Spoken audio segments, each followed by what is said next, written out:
Sanibona nengane zakwethu ake nginibingelele phinde futhi nginamukele le channel ehamba phambili gezo mina kuveza umuntu ungakhumala bathi last bona makumati mhlambe ukuthi usemusha like kanzo phinde ngicela usubscribe ungakhohlwa ukucomment nokulike kanjalo futhi ke nokushare ukhono okukhulu kunakho konke wengane zakwethu ke abalandeli bomthandi bokucula wasikandi abathandi bendlamlenze lapha ke bakhala ngendlela okanye ngeziguquko lapha nezinto uKhuzani uzokhumbula ukuthi ke isystem enkulu esetshenziswayo mangabe mhlambe kukhona izingoma okanye ama-album aphumile kuyaye kufakwe ingoma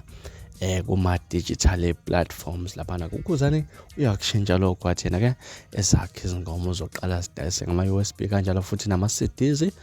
bese ke kuthi ke ngekhathi ntambama uyasi-uploada ke sitholakale kuma digital stores ke lapha abalandeli ke nabathandi bomculo wasikandi baye bakhala kakhulu kwaziseka abantu abaziningi bekade bazilinda ukuthi bazosi-downloada online izingoma okanye bazilalele online ke siyazi ukuthi ke system online fast kakhulu ngokudistribute ke umculo ngoba kuyenzeka mhlawumbe ukuthi ke abaculi bale koGoli nakoThekwini umuntu ole yamangozi uyayephuza ukuthola iCD okanye ke i-USB ngaza kwethu ke kodwa ngokulunye uhlangothi kuyaseva kulapha nokubaculi mhlambe ngoba umuntu mangabe se-download ingoma kuyayibelula ukuthi ayidistribute kakhulu ngo-WhatsApp lapha ngabantu mhlambe abangabenefit lutho kubaculi lapha nabasebenzisa ke ama-data ku-WhatsApp lapha ngazi ukuthi mhlambe ke ngakolwakho uhlangothi kuthini okwakho ukuphawula ngalezi nguquko ngakwami ukubheka lapha ukuthi ke umculo ibhizinisi umculo uyimali ngakho ke kumele kubuye izimali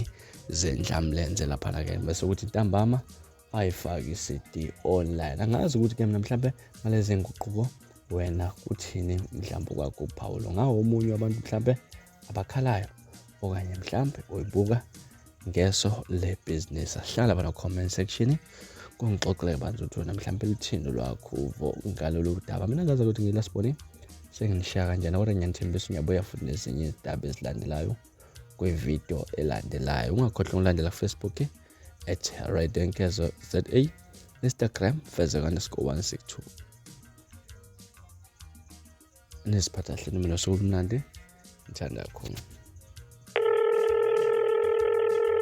uDr Nyathi kwamhlabela ingane usiza kuloko okulandelayo ukuhlola ukukhipha isilwane ukuqinisa ikhaya ukulapha umeqo ikhanda lingapheli umhlume ongapheli umkhumiso wezimfuyo ukwesidlozi elithwetshuliwe uhlanga lamathwasa ukuvusa imizwa ukuphuphisa imithi yabathakathi ubamba umthakathi uyatholakala kule nombolo 064 793 8826 oza Dr Nyathi uzothola ukusizakala.